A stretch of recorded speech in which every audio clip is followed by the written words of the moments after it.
Ariketa honetan berriz, 8 biteko Kelvin digital analogiko bihurgailu batean akats bat izan behar dugu. Erreferentziak dira 5 voltio, eta esaten digute hauxe.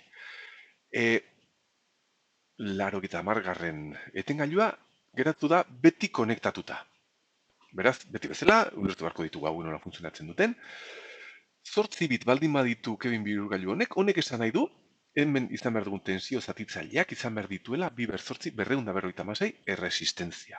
Eta honek esaten digu, eta ere bai izan behar ditugu, erresistentzia bakoitzeko etengailu bat kontrolatzen dela subzirkuito honekin. Eta etengailu hori izten da, balio digitalaren arabera. Orduen, etengailu hau, 80garrena itxita baldin badago, horrek esan nahi demen dagoela etengailu bat, eta azpitik 80 resistentzia. Bueno, marraztu ezagun. Esan bezala.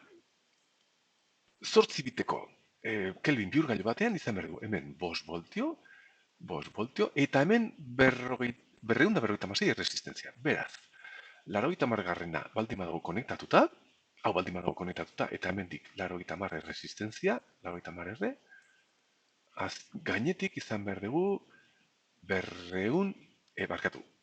ehun da hirurogeita sei erresistentzia. Eta esan digute, hau konektatuta dagoela gure buferrera. Plus, minus, buferrera, konektatuta dagoela betirako. Konektatu dago, eta bitartean honen jarraitu behar du funtzionatzen. Hemendik 176 etengailu izango ditu, hemen 80 etengailu, eta horiek jarraitu behar dute funtzionatzen berdin. Beraz, honen esaten digute. Errore hau daukan Kelvin bihurgailu honetan datu digitala aldegatzen baldin bada, zer izan behar dugu hemen? Bueno, bale, lehen da egin behar duguna da, balio digital honen balio atera, eta honek balio du 164. Bera, horrek esan nahi du, 164 etengailua hemen itxi egin behar zaigula. Horrek esan nahi du, azpitik 164 erresistentzia geratzen direla, beraz, hau itxita baldin bada, horrela geratu behar zaigu, begira.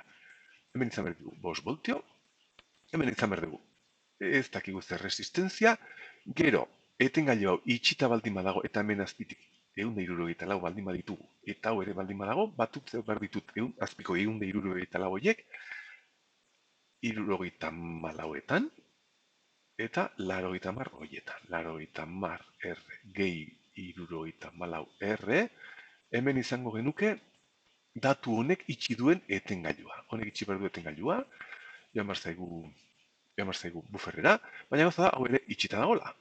Eta bi hau itxita baldin badaude, nodo berdinera elegatzen dira.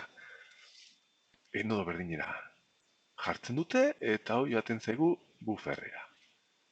Egoera hau izango genuke. Ulertzen badegu nola funtzionatzen duen Kelvin bihurgailuak, egoera hau izan behar dugu. Hemen osotara 256 baldin baditugu, ken 164, hemen geratzen dira 82 erresistentzia. Beraz, zirkuito daukagu, eta hau aztertu beharko dugu, eta kalkulatu beharko dugu, hemen daukagun irterako tensioa VD AC puntu honetan eta zirkuito honetan. Zer daukagu, bi puntu hauek zirkuitu laburtuta tensio zatitzaile honetan. Beraz, intensitateak bide hau hartu behar du. Intensitate total hori izan behar da 5 voltio zati intensitate guzti hauek. Kasu honetan ez dira 256, baizik eta 80 R gehi 82 R. Hau da, orain daukagun intensitatearen balioa zirkuito berri honetan, 5 zati 182 R intensitatea daukagu. Eta tensioa, ze tensio daukagu hemen, intensitate hori bider 80. VDAC, izan behar da, intensitate hori, 5 zati 182 R, 182 R, barkatu, bider 80 R. Beraz, hau joaten zeigunekin, eta hau ateratzen da, eta kalkulatuta daukat, 2,57 voltio. Tensio hau izango genuke irteran. Hau, zergatik ez dugu konparatzen, honek ondo funtzionatzen baldin badu, ze tensio izango genuen irteran.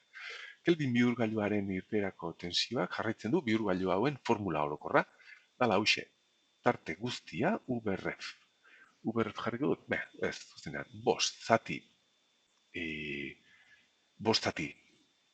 5 ber zortzi, bi ber zortzi, hau da, berriz menosoa, zatiketa guztia, tarte guztia zatitzen ari gara bi ber zortzi edo 5 zati berreunda berrogeita hamasei, bider balio digitala. Kasu honetan, balio digitala da ehun da hirurogeita lau. Eta hau kalkulatzen badugu, bost zati berrehun da berrogeita hamasei bider ehun da hirurogeita lau, hau ateratzen da 3,2 voltio. Beraz, ondo funtzionatuko balu, Kelvin bigailu honek, balio honentzat emango zituen 3,2 voltio, baina errore hau daukagulako, etengailu konetatuta geratu zaigulako, tensio baju bat eman behar dugu. Hau ez, baizik eta 2,57 voltiko bat. Ados, aurrera.